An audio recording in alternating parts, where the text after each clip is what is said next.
When you see the red couch, when you see the pink couch, you know kuti it's Thursday. Aiwa, Mwari vatichengetedza kusvika musi weThursday nhasi.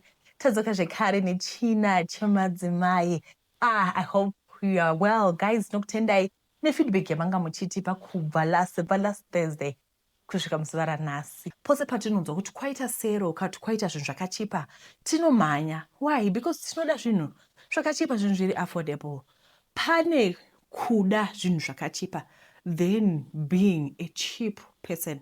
Apa ndiri kutaura iwe kuva munhu asiri classy, opposite ya classy, being a cheap person. Regai ndimbokuudzai nyaya. Kuna na 2011 2012 ikoko, my sister aidzidza kuuniversity kuZimbabwe, saka taitenga magroceries. Then kana yanguva yekuti aende kuchikoro, by that time I was not married, we were not married, all of us. Saka taiti kana takuenda kumabhazi, papa nemabhazi emupark station. Mabhazi aya anga ari ana Greyhound, ana Pioneer, you know, proper buses, sleepliners. Then isusu taiti kana taburuka kombi, taifamba todarika nemupark station. Tichienda kupi? Kwachigubhu, because we told ourselves kuti isusu we don't afford, tiri vanhu vepasi pasi, hati afford kukwira mabhazi emupark station, mabhazi ematickets aya anokwirwa nevanhu vanenge vari vakakwirira. Saka taiti kana tasvika kumabhazi kuya zvaizoitika manje. Number one, munoti matenga ticket rebhazi, bhazi racho rinongonzi rikuya, bhazi rinenge ristoripo. Bhazi harina designated time yekuti richabuda rini mumachigubhu. Mozaringino ichigubhu. Then the next thing chinoitika ndechekudai, so pamunosvika kwachigubhu hakuna skero, bhegi rako rinongonzi anongorisumudza kudai, obva toti 500. Anditi saka tongoti bhazi roita 500 kuenda kuZimbabwe, bhegi rako unonzi skero yake ndere muruoko, anongobata kudai, obva toti 500. Saka taizobuda ka 1000. Ikantike lava vasepark station, they would get their bhazi 500. Fare was the same, it was the same fare, bus fare.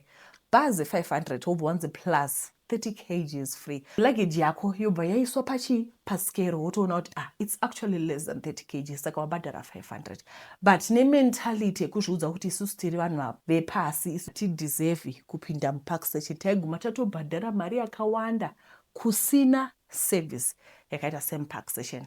So what am I saying? Muzuva ranhasi ndauya kwamuri kuti ndimbokuudzai kuti pane zvimwe zvinhu zvatinoita tichiziva, asi because takazviudza kuti isu tiri vanhu vepasi, chero zvinhu zvacho zvisingatodi mari yakawanda, we still maintain kuti isu tiri vanhu vepasi. Pane mabehaviors anoitwa nevanhu anokuchipisa, then pane mapfekero anokuchipisa. Asi semudzimai wanhasi, you need to look and behave as a classy, elegant woman. Handiti chekutanga, regai tibve tatanga pahembe tozoenda edu kumabehaviors. Hanzi overly revealing or tight clothes. Unoona munhu anenge akapfeka hembe yakabata kuti shwi, mepu yeAfrica yose yakadhinda, wesi isusu tine vana 33, dumbu rinenge rakaremberera. Saka ndiri kuti kudii madzimai, zvimwe zvacho hazvidi 1 million rands. Zvirinongoda kuti uzive body shape yako. Just know your body shape.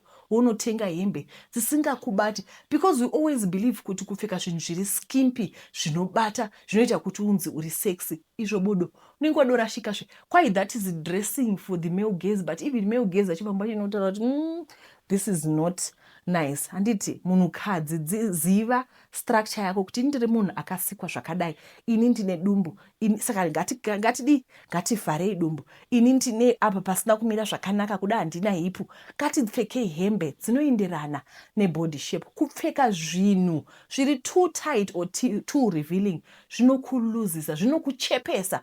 Unoiwachepa, it means you become so cheap.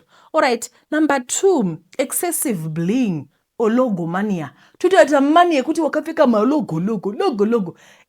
even dzedu dzodzedza dzinodhura dzatoziva dzatichataurika masitadzo idzodzo logo mukada kutarisa vana Meghan Markle makamboona ukapfeka logo maniya even Queen Elizabeth because ndiko kunobva elegance.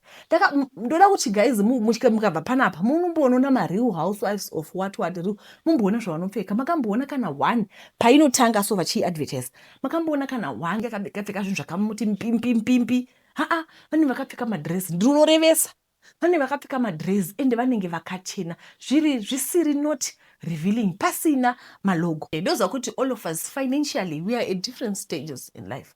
Pane vanoafforda kutenga hembe 5,000 ye10,000 koitawo munhu anoaffordawo kutenga kana hembe ye50 rand. Ngatingodzidzai kuti kana uchitarisa jira, does jira racho look cheap? Tengawo hembe ine jira rakajiya. Poza kunonzi kujiya nechindevele. Pane mamwe wedza andisingagoni kutora nechishona rakakora. Aiwa kukora tototi kora nechona but nechindevele kujiya jira rakakora risingaratidzi kuti this looks too cheap. Munoziva zvimwe zvimucheka zvekuti zvinenge zvava zvisi through zvisina vanhu ngatidzidzei kuzvibata zvakanaka. Nditi too much mixing and matching of bold patterns. Kana watongopfeka mapattern kumusoro kuzasi chiita plain, you know. Kana wangopfeka chachona chine pattern whether itop kana kuti skirt, the next thing chinopfekwa ngachive plain.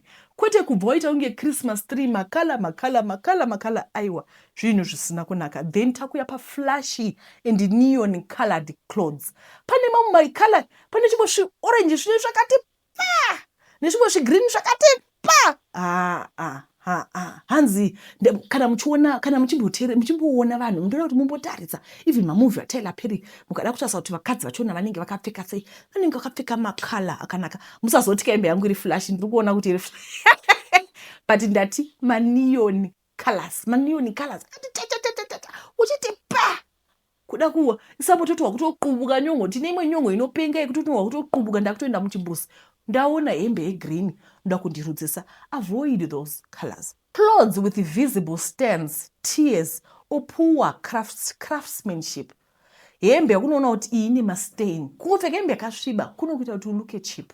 Handiti too tight or too loose clothing. Ini ndiri ku too loose clothing. Aiwa ndinokupfekera rimwe zembe rekuti I love wearing my big clothes. I love wearing my blue clothes.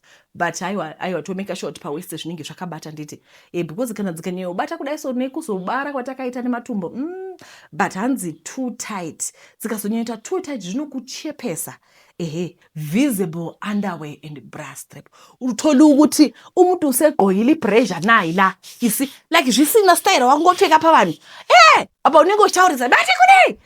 Apa hembe ichirembera pressure yaka zvakadai. Aiwa.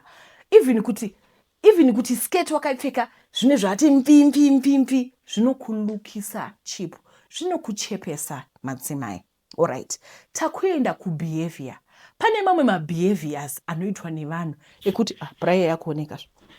Pane mamwe mabehaviors anoitwa nemunhu ekuti unotoona kuti she's so cheap.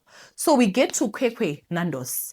Tatine vana, we are so tired and hungry. Knows that on your way from Bulawayo to kuenda kuHarare. We get to Kwekwe, pane vana vasikana vanga vakapfeka hembe dzavo dzepink. Looks like it was a birthday, maybe ma 20, 21, 22.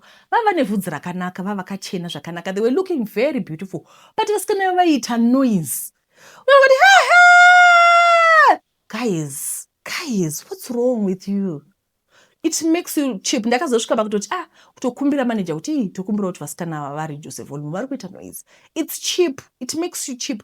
Uzongoitawo chimwe chikwe chekuti ndoziva kuti I'm guilty. Asi pane guys kana uchiita zvinhu zvakadaroka ziva kwa uri kuzviitira. My child actually said mimi iwewe you mama and your sister you laugh like you are crazy. Ndikati yes of course kana tiri tuka totaura nyaya dzedu tosvika akati totoshamisika kuti vanhu ava vachiri right here munoseka mnyondo asina kukwana tozviita zvingagoni konde tiri kumba asika pane pambe kuti unoti tiri murestaurant uri kuchibhorana. That makes you cheap guys. Zivai nzvimbo yekuitira zvinhu zvakadaro. Handiti ndoziva kuti those who know me they know kuti aiwa tinofarira kuseka zviya zvekutoita kunge tichafa nekuseka but handizviiti pavanhu during the people ndoseka kumba ndoga. Alright, using excessive profanity, kushandisa mavara ari profanity, hanzi kutuka, impolite, offensive, swear, kissing. Tinovaza pasocial pano pane vamwe kuti vanoti kana katanga kudadanuka so unoti yowe munhu achitaura zvinyadzi achikutuka agotaura asina kana se agoti chii chako. That looks cheap. Munhu akadaro, do you think kuti munhu akadaro mabrands anomupa here madeals? Because do you know kuti brands, let's say uri social media personality, do you know kuti the reason why you get brand deals is because of the way you carry yourself, the way you value yourself? But because the brand rine ma-values aro. Sekuti Nivea ine ma-values ayo. Vane target market yavo. Saka vangatori Nivea voti iwe ningi advertise ichi uri munhu wekutuka. Kutuka kunochipisa munhu. Ngatiregei kuva munhu anoshandisa ma-words akadaro kungohlava. Unokoreka munhu angoti ga zivara.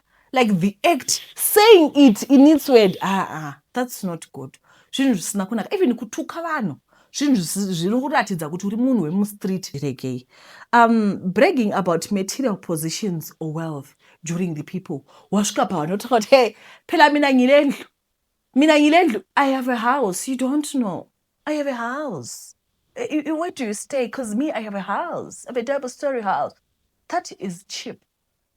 You don't talk, you don't brag about what you have. Ndezvako kumba kwako ikoko.